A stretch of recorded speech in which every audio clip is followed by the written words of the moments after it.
quiet authority of someone who had been giving orders for decades. He visited Milford once, walked through the funeral home, nodded approvingly, and told Robert he was doing good work. Eduardo treated Robert differently than Martin had, more like a partner. He asked about the business, about the town, about Robert's life. It felt almost friendly, and that was more dangerous than any threat could have been. During one visit, Eduardo mentioned expansion, double or triple the current volume, 5 to 6 services per week.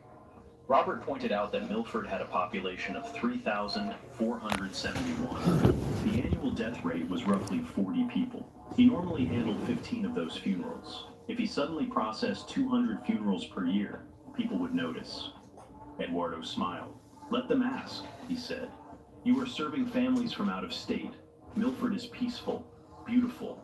People want to be buried in places like this. What is suspicious about that?" "Nothing," Robert said. "If it is true." "It is true," Eduardo said.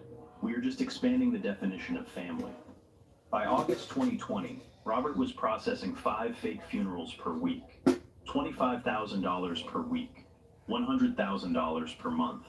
The basement safe was overflowing. He rented a storage unit outside town and began filling it with carefully documented cash. And that is when the sheriff noticed. Tom Wade had been sheriff of Miller County for 16 years.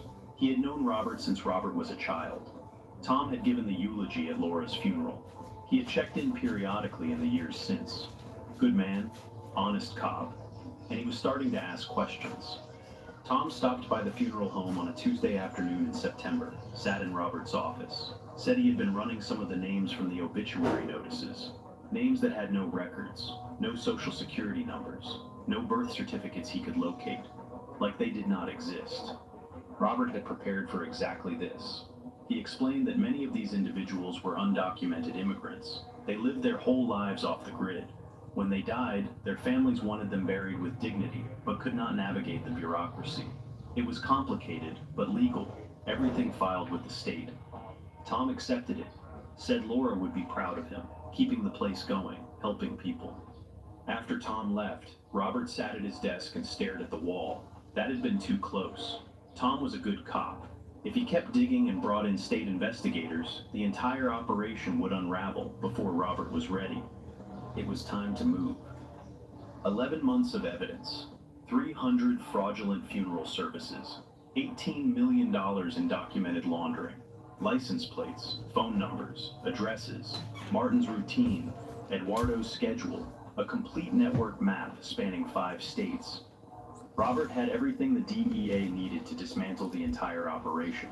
But he needed one more thing. He needed them all in one place. He needed a clean arrest, impossible to escape, impossible to appeal. And he had an idea.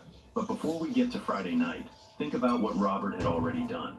11 months undercover, no training, no backup, no badge, just a grieving husband and a combat medic's ability to compartmentalize.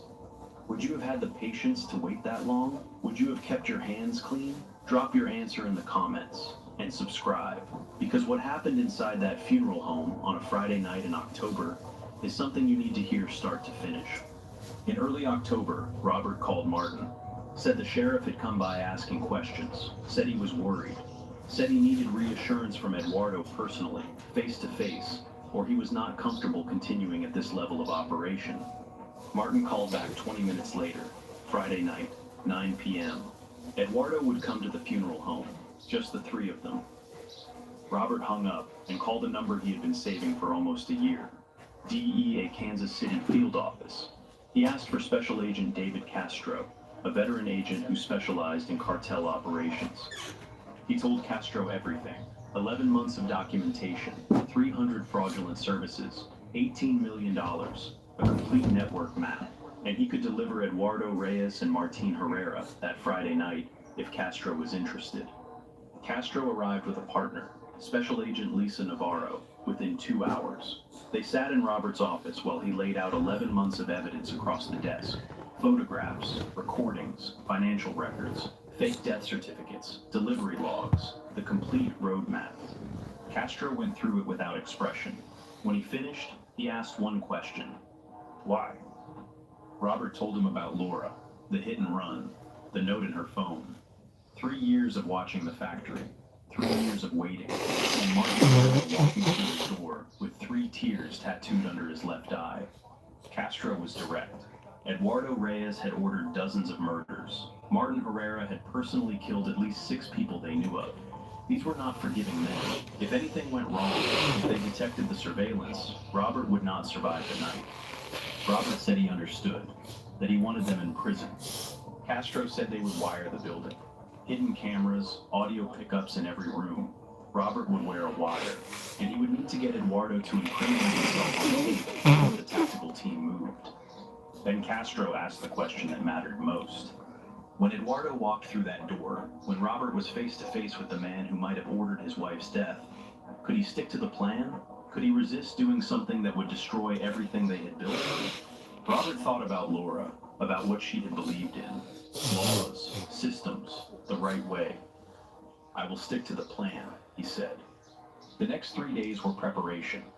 DEA agents, disguised as maintenance workers, installed hidden cameras throughout the funeral home. Lenses inside smoke detectors, inside picture frames, inside overhead lights. Audio pickups in every room. They fitted Robert with a wire, invisible even under a thorough pat-down. They rehearsed